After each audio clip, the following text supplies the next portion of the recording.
హరే కృష్ణ. ఈరోజు తిరుప్పావైలోని 8వ పాసురం అర్థం తెలుసుకుందాం. మన జీవితంలో తరచుగా మనల్ని విజయం వైపు వెళ్లకుండా వెనక్కి లాగే ఒకే ఒక్క మాట, ఇంకా సమయం ఉందిలే, కాసేపు ఆగి చూద్దాం. కళ్ళ ముందు బంగారు అవకాశాలు కనిపిస్తున్నా మనసులోని బద్ధకం, నిర్లక్ష్యం లేదా నేను చేయగలనా అనే భయం మన కాళ్లకు సంకెళ్ళు వేస్తాయి.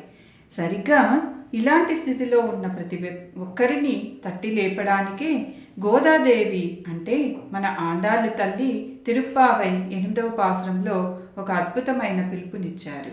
ఇది కేవలం నిద్రపోతున్న ఒక గోపికను లేవడం మాత్రమే కాదు, గెలుపు వైపు అడుగు వేయడానికి వెనకాడుతున్న మనందరినీ మేల్కొలిపే దివ్య ఔషధం.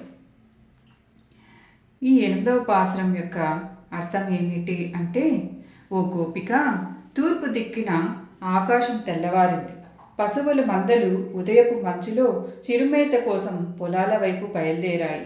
మిగిలిన గోపికలందరూ వ్రతానికి వెళ్ళాలనే ఉత్సాహంతో వెళుతుంటే నిన్ను వదిలి వెళ్ళలేక నిన్ను కూడా వెంట తీసుకెళ్ళడానికి మేమందరం నీ ఇంటి ముందుకు వచ్చి నిలిచాము. కేసి అనే రాక్షసుడిని, కంసుణ్ణి, మల్లయోధులను మట్టి కురిపించిన ఆ దేవాది దేవుణ్ణి మనం వెళ్ళి సేవించుకుందాం రా. మనం వెళ్ళడమే ఆలస్యం. ఆ స్వామి మనల్ని చూడగానే అయ్యో నా భక్తులు వచ్చారా అని జాలిపడి మనల్ని కరుణిస్తాడు అని అర్థం. ఈ పాసురంలో ఆండాళ్ళ తల్లి మనల్ని పరోక్షంగా ఒక ప్రశ్న అడుగుతున్నారు. తెల్లవారింది, పక్షులు లేచాయి, ఆఖరికి గేదెలు కూడా తమ పనిలో నిమగ్నమయ్యాయి. మరి మనిషిగా పుట్టిన నీవు ఇంకా ఎందుకు నిద్రపోతున్నావు? ఇక్కడ నిద్ర అంటే కేవలం శారీరక నిద్ర కాదు, వాయిదా వేయడం అనే మానసిక నిద్ర. మన వైఫల్యాలకు ప్రధాన కారణం పరిస్థితులు కాదు, మన నిర్లక్ష్యమే. ఈ రోజుల్లో విద్యార్థులైనా, ఉద్యోగులైనా పరీక్షలకు ఇంకా టైం ఉందిలే, పని తర్వాత చేద్దాంలే అనుకుంటారు. కానీ గుర్తుంచుకోండి, కాలం ఎవ్వరి కోసం ఆగదు. ఈ పాసురంలో చంద్రునాం సేవితాల్ అని ఉంది. అంటే దేవుడు మన దగ్గరికి రావడం కాదు, మనమే ఆయన వైపు అడుగు వేయాలి.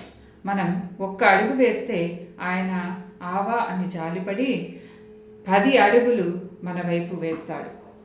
మనలోని బద్ధకాన్ని, అహంకారాన్ని అంటే మల్లయోధులను ఆయనే తొలగిస్తాడు. కాబట్టి మిత్రమా, నేను అర్హుడిని కాదేమో అని ఆత్మన్యూనతా భావాన్ని, రేపు చూద్దాం అనే సోమర్థనాన్ని ఈ క్షణమే వదిలేయండి. ఆండాళ్ళ తల్లి చెప్పినట్టు లేవండి, మీ లక్ష్యం వైపు